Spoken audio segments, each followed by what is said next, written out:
नमस्कार दर्शकों, स्वागत है आपका गूंज केसरी के अंदर। आज हमारे साथ हैं नवीन कुमार जी, नवीन म्यूजिक ग्रुप से, जो पिछले 38 साल से म्यूजिक के लाइन में है। आइए मिलते हैं नवीन कुमार जी से, पूछते हैं उनके सफर के बारे में, क्यों किशोर दा को वो भगवान की तरह पूछते हैं। नवीन कुमार जी। सभी प्रदेशवासियों और भारतवासियों को मेरा नमस्कार। मैं जैसे कि आपको बताना चाहूँगा, मैं 38 सालों से म्यूज़िक लाइन में उत्तराखंड देहरादून में इस फील्ड में काम कर रहा हूँ। और जब 12 साल का था मैं, तो 12 साल की उम्र में मैंने कदम रखा था इसमें म्यूज़िक में।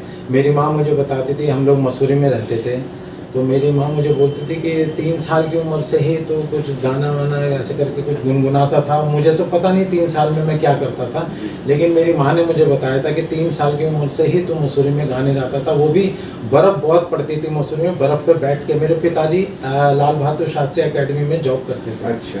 तो हेड क्लर्क थे वहाँ पे, और मैं बर्फ़ में बैठ के और गाना गाया करता था। तो वहाँ आने जाने वाले जितने कॉलोनी के लोग थे वो कहते थे भाई आपका बेटा सिंगर बनेगा, ठीक है। फिर मैं स्कूल में फंक्शन में गाने लगा। ऐसे करते करते फिर मैं जब थोड़ा सा मुझे लगा कि और गाना चाहिए, और मुझे मालूम नहीं था कि किशोर कुमार जी कौन है। उस ज़माने में मालूम ही नहीं था। बस सिर्फ ये था कि जब मैं किशोर कुमार जी की आवाज़ सुनता था तो मुझे मालूम नहीं था कि किशोर कुमार जी है। वो आवाज़ मुझे बचपन से ही आकर्षित कर रही थी। तो मैं पता नहीं दिल में मेरे वो आवाज़ यहाँ पे लगती थी। बहुत सारे गायक हैं इंडस्ट्री में, बड़े बड़े गायक हैं, सबका है, लेकिन एक अनोखी आवाज़ ये ऐसी थी कि जो मुझे आकर्षित कर रही थी। तो फिर मैंने कहा चलो भाई, अमिताभ बच्चन, राजेश खन्ना जी, इन सब के लिए जो मतलब गाते होंगे, वो मुझे मालूम नहीं था कुछ कौन गाते हैं क्या है। लेकिन जब मुझे किसी ने बताया कि अरे जो तू गाने गाता है ना, जो गुनगुना रहा है, वो तो अमिताभ बच्चन और राजेश खन्ना के लिए किशोर कुमार जी हैं, एक गायक हैं भारत के, वो उनके लिए गाते हैं। तो मुझे जब पता चला कि किशोर कुमार जी हैं जो इनके बैकग्राउंड में सबको आवाज़ देते हैं और फिल्में हिट होती हैं और ये सुपरस्टार बने हैं, मैं तभी से 12 साल की उम्र से किशोर कुमार जी का परम भक्त बन गया, उनकी पूजा करने लगा। और मैंने सारे सिंगरों को सुना है, दुनिया के सब सिंगर को लगभग सुना है मैंने, लेकिन जो किशोर कुमार जी में बात है वो मुझे लगता है कि वो किसी में ना है, ना थी, ना कभी होगी।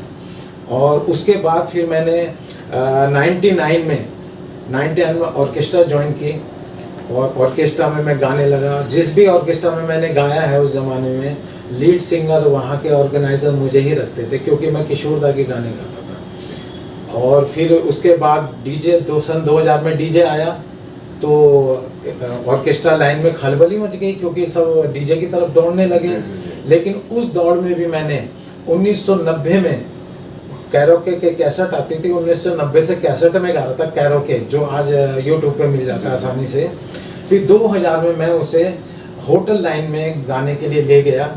तो वहाँ मुझे जो ऑनर थे उन्होंने बहुत पसंद किया कि भाई इसमें कोई झंझट नहीं है, कुछ नहीं है, सिंगर बिल्कुल म्यूज़िक के ऊपर गा रहा है, तो ये चीज़ बहुत बढ़िया है, हमें ये रखनी चाहिए। तो मैंने 2003 से फिर इसको मैं प्रोफेशनल लाया कैरोके को। फिर बहुत लोग मुझसे जुड़े, नए ऐसे युवक थे कि जो जिनके पास कोई काम नहीं था, रोज़गार नहीं था, तो वो मुझसे जुड़े। फिर मैंने उनको अपने साथ सिखाया। मैंने इसको अपने रोजगार की तरह अपना लिया। जी, मैंने रोजगार तो अपना ही लिया, लेकिन मैंने औरों को काम भी दिया, उनको अपने साथ रखा और अपने प्रोग्राम में ले गया। जो बहुत सारे लोग बहुत छोटा काम करते थे, काम वैसे कोई छोटा नहीं होता, लेकिन उस सिंगर के हिसाब से तो बहुत छोटा काम, वो मैं बताने नहीं चाहता क्योंकि वो सुनेंगे तो वो सोचेंगे यार, है ना, बहुत छोटे काम करते थे। उनको मैंने वो काम छुड़ा के सिंगिंग में लाया और अपने साथ साथ बड़ी बड़ी जगह ले गया, गाना गवाया। आज वो अपना घर परिवार गाना गा के चलाते हैं। तो नवीन जी, आपने ये संगीत की कहीं से कोई शिक्षा ली? सर, मैंने शिक्षा तो कोई नहीं ली है, कभी नहीं ली। बस ये था कि बचपन से कुछ होता है कि जैसे हमारे गुरुदेव किशोर कुमार जी, भगवान ने उसको उनको जो है ऊपर से ही सब कुछ बना के भेजा था कि देखिए कोई भी सिंगर है वो सिंगर है, ठीक है, गायक है, बहुत अच्छा गायक है, लेकिन Kishore Kumar ji singer, director, producer, संगीतकार, एक्टर, कॉमेडियन, वो इंडस्ट्री में क्या नहीं थे, तो मैं समझता हूँ कि जो इंडस्ट्री में जिसने सारा कुछ किया, कोई काम छोड़ा ही नहीं और टॉप पे रहे, टॉप पे, तो उनको भारत रत्न देने में सरकार ने इतना समय क्यों लगा दिया? इसी मुहिम पे इस टाइम काम कर रहे हैं आप शायद? सर इस मुहिम पे मैं बहुत लंबे से समय काम कर रहा हूँ, मुझे लगभग 7-8 साल हो गए हैं।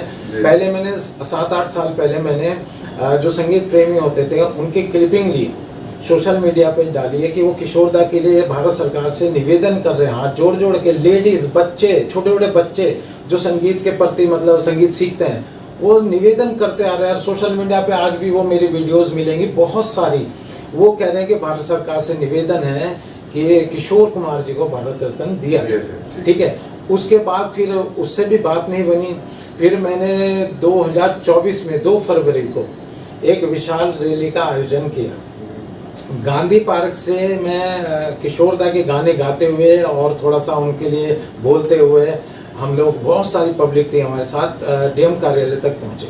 तो हम सब ने, हमें अंदर तो जाने नहीं दिया, हम 4 लोग गए थे। सोनिका सिंह उस समय डीएम होती थी मैडम, उनको हमने ज्ञापन सौंपा अंदर जाकर, उसका कोई जवाब नहीं आया। चलो कोई बात नहीं। उसके बाद फिर हमने एक फरवरी को 2025 को हमने एक प्रेस कॉन्फ्रेंस की, press club, Uttaranchal press club में, वहाँ हमने प्रेस कॉन्फ्रेंस की और यही मुद्दा रखा कि हमारे भारत के सबसे महान, सबसे दमदार आवाज़ किशोर कुमार साहब को भारत रत्न दिया जाए। बार बार हम लोग निवेदन कर रहे हैं, ठीक है। उसके बाद फिर कोई जवाब नहीं आता है। ज्ञापन फिर से हमने दिया। इस संदर्भ में आपने फिलहाल में शायद अपने ज्ञापन सौंपा है? सर अभी परसों ही हमने एक छोटी सी कॉन्फ्रेंस की थी फिर, तो गांधी पार्क में। फिर हमने जो है फिर से हम लोग ज्ञापन देने गए। तो उसकी कोई कॉपी है ज्ञापन के? जी मेरे पास सब है, मेरे पास सब। ये है आपका जिला अधिकारी के लिए दिया है, एक सिटी मजिस्ट्रेट के लिए दिया है, और ये हमारे 2024 की है जो हमने रैली निकाली थी। एक रैली निकाल के पहले अनुमति ली थी, रैली निकाली थी, और कानून के हिसाब से कानून के हिसाब से हमने किया है। कोई हुड़दंग नहीं मचाया है और कोई हम ऐसा कोई काम नहीं कर रहे हैं कि जो जिससे हमारी छवि खराब हो। हम भारत के सदी के महान गायक जिनका जो है आवाज़, हम भारतीय नहीं विदेश में भी मशहूर है, विदेश के लोग भी, अंग्रेज लोग भी उनके वीडियो पड़े हैं यूट्यूब पे, किशोर कुमार जी के गाने गाते रहते हो सर, उनके सब। जी नवीन जी, जैसा आपने बताया कि आपने डीएम साहब को कई बार ज्ञापन दिया है, सिटी मजिस्ट्रेट को भी ज्ञापन दिया है, लेकिन अभी तक कोई सुनवाई नहीं हुई है। तो अगला कदम आपका क्या है इस मुहिम की ओर, कि आप जो चाहते हैं कि किशोरदा को ये भारत रत्न से सम्मानित किया जाए, तो अगला मुहिम क्या है आपकी, अगला कदम क्या है? सर अगला कदम हमारा यह है कि मैं अब हमारे प्रदेश के धाकड़ धामी जी, माननीय मुख्यमंत्री जी, है ना, उनको मैं ज्ञापन देना चाहता हूँ, और महामहिम राज्यपाल जी को ज्ञापन देना चाहता हूँ। उनसे प्रार्थना करूँगा मैं कि हमारा ज्ञापन माननीय भारत सरकार मोदी जी के पास जो है हमारा ज्ञापन पहुँचे और हमारी सुनवाई हो, क्योंकि ये मेरे ख्याल से किशोर कुमार जी के साथ एक अन्याय हुआ है। पहले भी नहीं, श्रद्धांजलि तो होगी, पहले से ही उनके साथ एक अन्याय हुआ है, और अभी भी अगर उनको न्याय नहीं मिला, उनके जाने के बाद भी देख रहा हूँ कि जो जाने के बाद भी कुछ ऐसे सिंगर्स हैं जिनको उनके जाने के बाद दुनिया से उनको भारत रत्न दिया गया है, और पद्म भूषण भी दिया गया है, अभी दिया गया है, अभी हाल फिलहाल में मरने के बाद, उनके जाने के बाद, मृत्यु के बाद दिया गया है। तो ऐसा किशोर कुमार साहब के साथ क्यों हो रहा है कि उनको कुछ भी नहीं दिया गया है, जबकि वो एक अपने आप में संगीत का विश्वविद्यालय है। उन आज भी नए युवक और पूरी जहाँ सभाएं होती हैं, म्यूजिकल प्रोग्राम होते हैं, मैं जहाँ भी अगर म्यूजिक का प्रोग्राम हो रहा है और किशोरदा गाने ना बजे तो प्रोग्राम उधर रहता है, सब प्रोग्राम में मजा ही नहीं आएगा। मैं खुद एक प्रोफेशनल सिंगर हूँ, मैं बड़े बड़े शोज करता हूँ, और मैं देखता हूँ कि कुछ नए गाने वाले भी मैं अपने साथ ले जाता हूँ। तो नए गाने चल रहे हैं, गा रहे हैं सिंगर, गिटार पे भी गा रहे हैं, सितार पे भी गा रहे हैं, लेकिन वो माहौल नहीं बन पाता, वो माहौल नहीं बनता। लेकिन जैसे ही माइक मेरे हाथ में आता है, मैं ये नहीं कह रहा हूँ मैं बहुत अच्छा सिंगर हूँ, मेरे हाथ में माइक आते ही जैसे मैं किशोर कुमार जी का गीत गाऊंगा, वो हंसनी, तो लोग पीछे मुड़ के देखते हैं कि अब कौन गा रहा है यार। तो माहौल किशोरदा का, मुझे नहीं लगता कि जब तक कलयुग रहेगा उनका नाम में कोई फर्क पड़े, कलयुग के अंत तक उनका नाम रहेगा।